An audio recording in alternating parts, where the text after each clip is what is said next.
आपण वचनाकडे जात असताना आपण आपल्या जीवनामध्ये जे पराभव येतात, आत्मिक जीवनामध्ये जे पराभव येतात, त्या पराभवामधून आपण कोणत्या प्रकारे विजय मिळवायचा हे परमेश्वराचं वचन आपल्याला मार्गदर्शन करतं. आपल्याला कल्पना असते की आपल्या जीवनामध्ये फार बदल अपेक्षित आहे आणि आपल्याला बदललं पाहिजे, पण आपला पापमय स्वभाव त्या बदलासाठी आपल्याला तो मागे खेचतो. आपल्याला तो त्या पापमय स्वभावामध्ये आपलं शरीर पुढे घेऊन जायचा प्रयत्न करतो. पण परमेश्वराचे वचन आपल्याला त्या पराजयापासून तिकडे जयापर्यंत नेण्यास आपल्याला सामर्थ्यवान आहेत. आपण कसे ख्रिस्ती जीवन जगावे हे प्रभूचे वचन आपल्याला शिकवे. पौल करिंथकराच्या पहिल्या पत्रामध्ये आपल्याला बोध करत आहे आणि तो इस्रायली लोकांच्या इतिहासाबद्दल तिथे तो सांगत आहे. पहिलं करिंथकराचं पत्र त्याचा 10वा अध्याय आणि त्याच्या पहिल्या 5 वचनामध्ये पौल आपल्याला बोध करत आहे आणि पौल सांगत आहे की कोणत्या प्रकारे इस्रायली लोक जे परमेश्वरा संगती चालत होते, परमेश्वराचा स्वर्गदूत त्यांच्या संगती होता, दिवसा मेघस्तंभ आणि रात्री अग्निस्तंभ त्यांच्या संगती चालत असे आणि ज्यांनी परमेश्वराच्या आत्म्याचा बाप्तिस्मा घेतला होता ते कसे काय त्या पापामध्ये पडलेले. त्याच्या 6व्या वचनामध्ये इस्रायली लोक लोभामध्ये पडलेले आहेत. त्याच्या 7व्या वचनामध्ये पौल सांगतो की कित्येक जण मूर्तीपूजक होते आणि 8व्या वचनामध्ये पौल सांगतो की कित्येकांनी जारकर्म केले. त्यांनी आपली चौकट होती ती चौकट सोडलेली आहे. आणि 9व्या वचनामध्ये पौल सांगतो की त्यांनी प्रभूची परीक्षा पाहिली. 10व्या वचनामध्ये पौल सांगतो की त्यांनी कुरकुर केला. मनुष्याचा स्वभाव आणि आपला स्वभाव सुद्धा तसाच आहे. आपल्याला कितीही चांगलं मिळालं तरी आपला कुरकुर करण्याचा स्वभाव जात नाही आणि त्यांनी अविश्वास त्या प्रभूवर ठेवलेला आहे. आणि म्हणून पौल आपल्यासाठी आपल्या बोधासाठी हे सर्व वचने लिहित आहे. आपण वाईट गोष्टींचा लोभ धरू नये आणि परमेश्वराला असंतुष्ट करू नये असं परमेश्वराचं वचन आपल्याला सांगतं.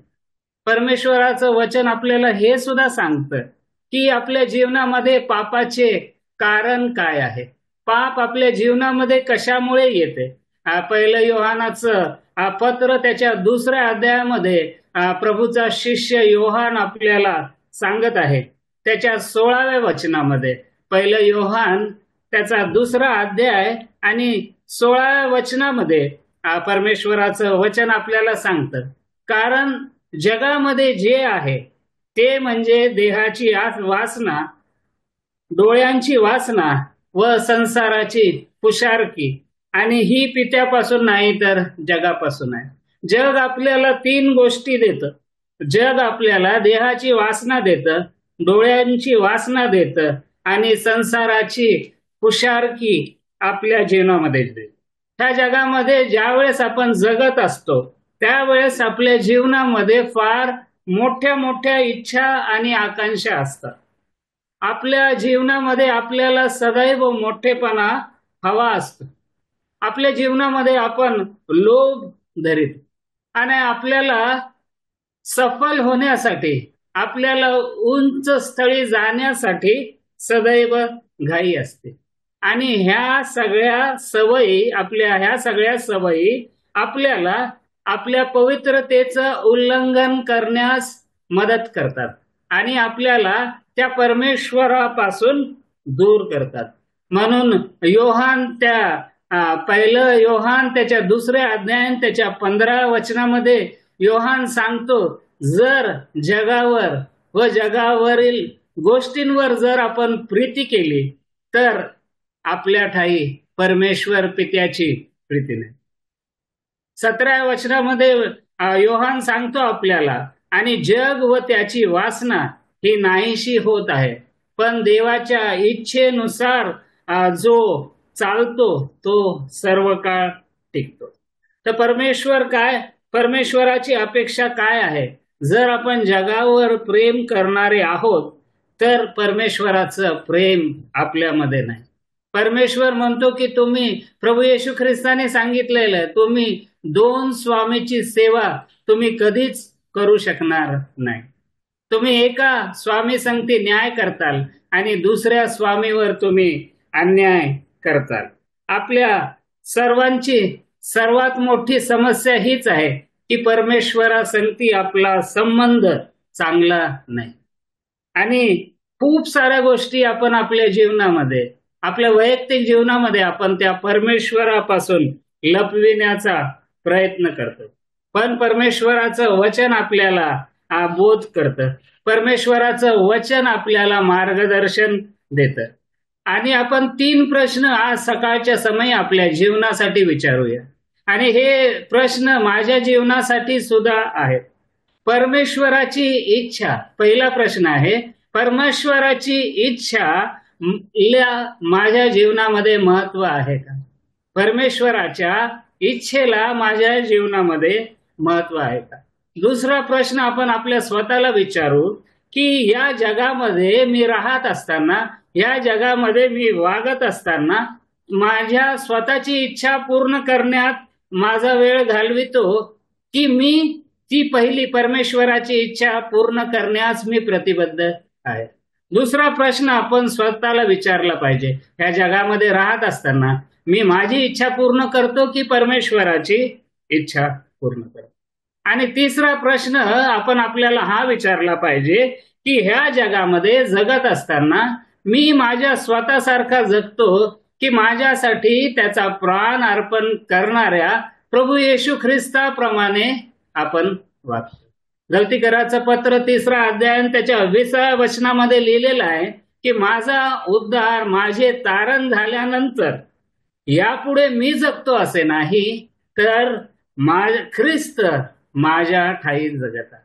प्रियानो, हे 3 प्रश्न फार महत्वाचे आहेत. परमेश्वराचं वचन आपल्याला आपल्या विजयी ख्रिस्ती जीवनाकडे मार्गक्रमण करण्यास सहायताने मदत. आपण मनुष्य आहोत आणि आपण कधी सुद्धा पडू शकतो. आणि आपल्या पडण्याची संभावना किंबहुना खूपच आहे.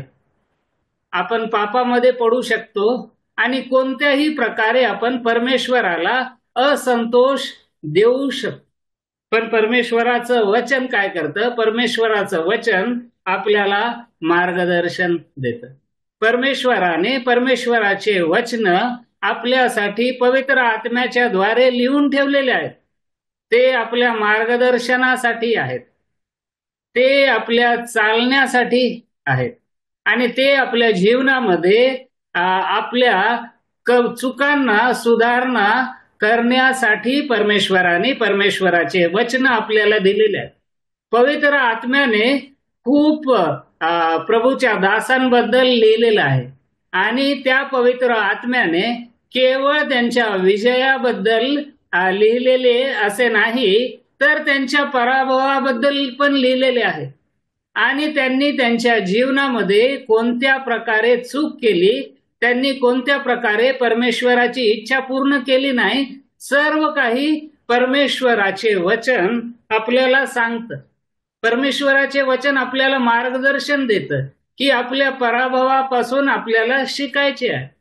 आपल्या पराभवामध्ये आपल्याला मागे वळून बघायचं आहे की मी कोणत्या ठिकाणी पडलो, मी कसा पडलो आणि मी का पडलो आणि त्याच्यामधून मला कसं उभं राहायचं आहे.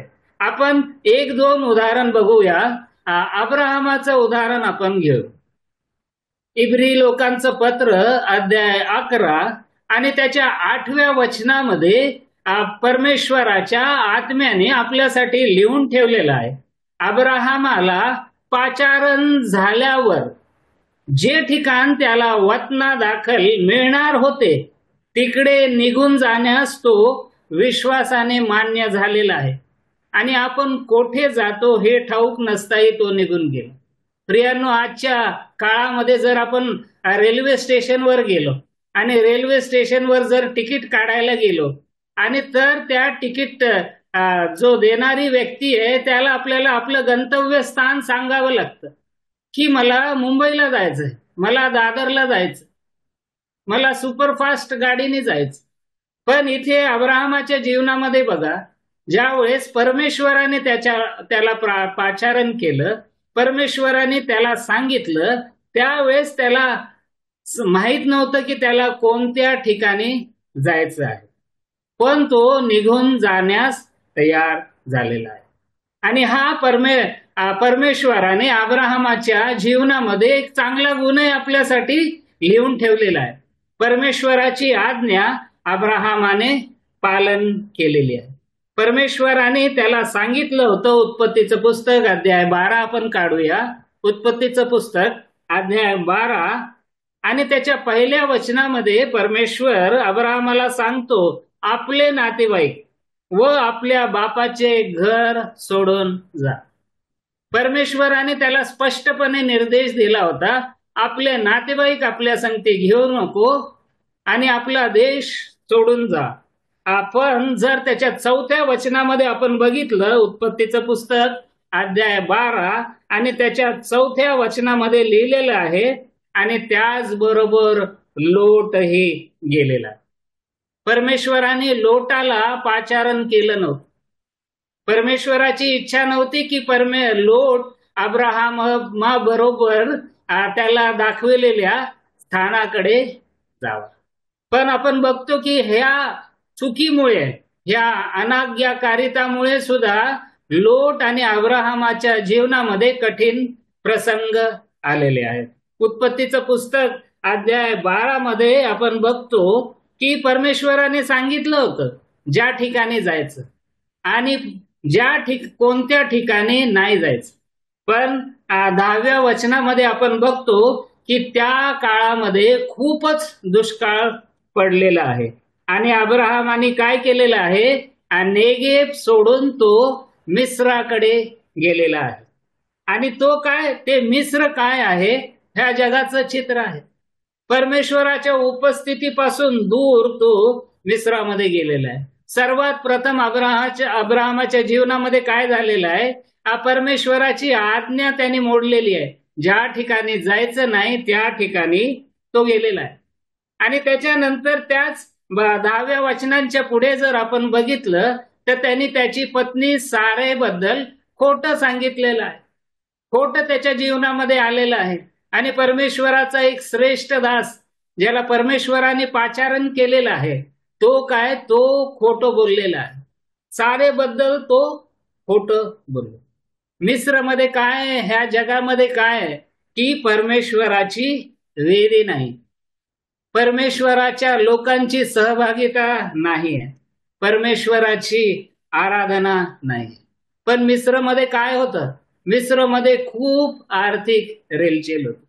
तो धन सामग्रीने आणि गाय बैल आणि मेंढे आणि सगळ्यांनी तो खूपच श्रीमंत झालेला आहे. पण मिस्रमध्ये काय झालेलं आहे, त्या राजाने काय केलेलं आहे, राजाने त्याला खूप सारे दास आणि खूप सारी दासी दिलेली आहेत. आणि पुढे आपण बघतो की ह्या दासीमुळेच काय झालेलं आहे की त्यांनी परमेश्वराचं जे वचन होतं ते मोडलेलं आहे. अब्राहमाला वाटलं की मी माझ्या जीवनामध्ये काय करावं. सारा आणि अब्राहम यांनी आपसात विचार विनिमय केला आणि त्यांनी विचार केला की कदाचित माझ्या परमेश्वराला हे शक्य नाही होतंय, आता आपण म्हातारे झालेलो आहोत. आणि म्हणून त्यांनी काय केलेलं आहे, हागार आणि अब्राहमाच्या द्वारे इस्माईल ह्या जगामध्ये आलेला आहे. आणि ज्या वेळेस पासून हा जो इस्माईल आहे अब्राहमाच्या जीवनामध्ये आलेला आहे, इस्रायलामध्ये आलेला आहे, तेव्हापासून काय आहे की तेव्हापासून त्यांना तो त्यांच्या जीवनामध्ये काटा असा आहे. पण आपला परमेश्वर वायदा पूर्ण करणारा परमेश्वर आहे. परमेश्वर त्याही परिस्थितीमध्ये सहायता आणि मदत करणारा परमेश्वर आहे. आणि बघा आपण त्याच्या 16व्या अध्यायामध्ये जर आपण आलो तर ज्या वेळेस 16वा अध्याय आणि त्याच्या 16व्या वचनामध्ये अब्राहमाचं वय आहे 86 वर्ष. 86 इयर्स. आणि ज्या वेळेस अब्राहमापासून इश्माईलाचा जन्म झालेला आहे त्यावेळेस तो 86 वर्षाचा आहे. अब्राहमाला ज्यावेळेस परमेश्वराने पाचारण केलं त्यावेळेस तो 75 वर्षाचा आहे. आणि जर 17 अध्यायाने त्याच्या पहिल्या वचनामध्ये जर आपण आलो तर तिथं स्पष्टपणे लिहिलेलं आहे की अब्राहम 99 वर्षाचा होता. म्हणजे 86 ते 99 13 वर्षाचा काळ परमेश्वराचं दर्शन अब्राहमाच्या जीवनामध्ये नव्हतं. त्यांनी परमेश्वरावरती अविश्वास दाखवला. त्यांनी स्वतःची कृती करण्याचा प्रयत्न केलेला आहे आणि त्याच्यामुळे परमेश्वर अप्रसन्न झालेला आपण बघतो. 13 वर्षाचा काळ खूप मोठा काळ असतो हा. आणि 13 वर्ष परमेश्वराने त्याला दर्शन दिलं नाही. परमेश्वर त्याच्या संगती बोललेला नाहीये. पण तरी सुद्धा परमेश्वर त्याचा वादा पूर्ण करणारा परमेश्वर आहे. परमेश्वराने काय केलेलं आहे? परमेश्वराला 18 अध्यायाने त्याच्या 14 वचनामध्ये बघितलं तर परमेश्वराला काहीच असाध्य नाही. आपला परमेश्वर सर्व काही करणारा असा परमेश्वर आहे. आणि परमेश्वराने त्याच्या 18व्या अध्यायामध्ये पुन्हा एकदा अब्राहमाला आणि सारेला अभिवचन दिलं की तुम्हापासून मी माझी संतती तयार करेल. आणि ज्यावेळेस आपण रोमकाराचं पत्र त्याच्या 4थ्या अध्यायामध्ये येतो त्यावेळेस आपण तिथे बघतो त्याच्या 19 ते 22 वचनामध्ये आपण बघतो रोमकाराचं पत्र 4था अध्याय आणि त्याचं 19 ते 22 वचन.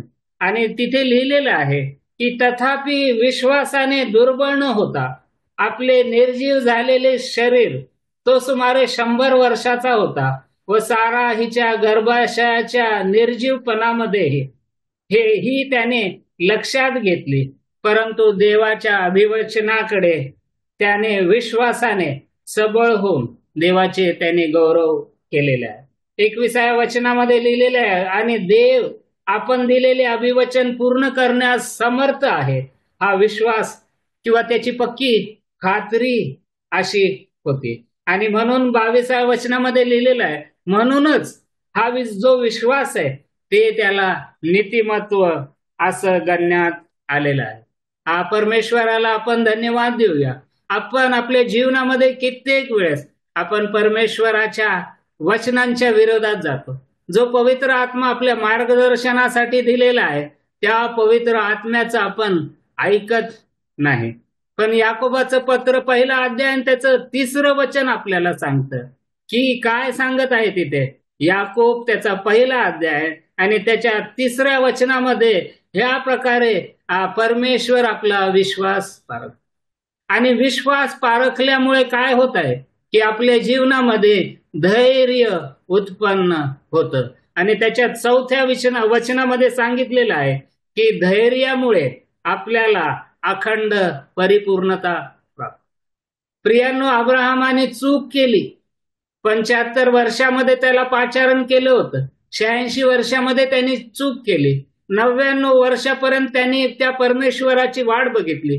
परमेश्वराने पुन्हा एकदा त्याला त्या ममरेच्या त्या बागामध्ये ममरेच्या त्या ठिकाणामध्ये त्यांनी त्याला दर्शन दिलं आणि पुन्हा एकदा अभिवचन दिलेलं आहे. आणि त्याच्यानंतर आपण बघतो की परमेश्वराने त्याचं धैर्य बघितलं आणि त्याच्या विश्वासाचं त्यांनी आदर केलेला आहे. आणि अब्राहम आणि सारा यांना अब्राहम ज्यावेळेस 100 वर्षाचा होता त्यावेळेस त्यांना इसहाक झालेला.